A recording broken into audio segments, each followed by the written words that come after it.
Поплаките во главном одат на тоа дека дел од линиите се кратат, особено линијата 3, каде што не се почитува возниот ред и претежно завршува линијата на Твинс Петрол, а не оди до крај каде што е автобуската постројка кај местната заедница Железничка станица. Исто имаме поплаки и од наши сограѓани од Зелен Рид, исто за линија 3, при што е сменета сатницата, наместо во 10 до 7, како што било претходните години, автобусот поминува во 6:30 и 7:30 и поплаките се во делот на тоа дека децата што тргнуваат за школа стигаат во училиштата многу рано, па дури по 30 и 40 минути стојат пред училиштата пред да бидат истите отворени, што не е проблем нели за летен период, меѓутоа со оглед на тоа дека ни предстои зимски период, може треба да се размисли таа линија 10 до 7, ако е укината, сатницата да се смени. Прашањето конкретно е дали постојат и колку се фреквентни контролите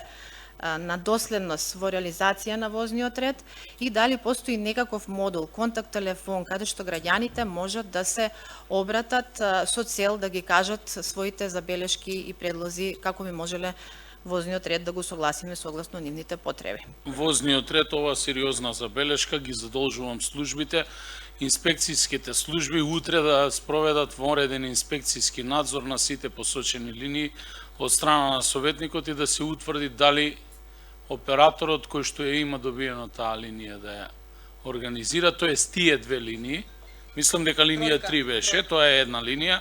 да се провери со целодневна контрола дали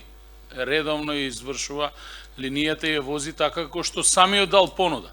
Јас имам сознание дека има вакви појави, но само за една локација, тоа беше село Четирци, за кое што бев од местното население известен минатата недела.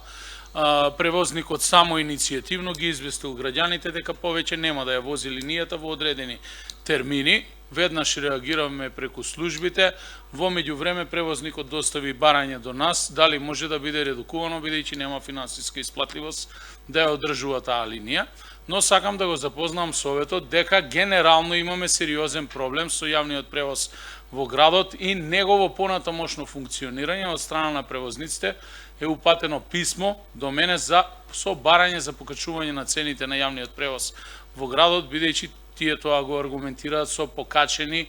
цени на горивото и други материјални трошоци за одржување на возилата. Впрочем, тоа уште не е дојдено како точка на дневен ред, но каде и да е,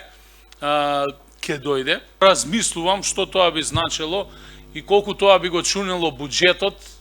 на општина Куманово за 2023 година да субвенционираме јавен превоз за сите во Куманово. Мислам дека ќе постигнеме поголем број на ефекти со субвенционирање и да дадеме можност барем една година, можеби и да направиме редукција на одредени линии, да дадеме можност една година од буџетот да субвенционираме јавен превоз. На тој начин би се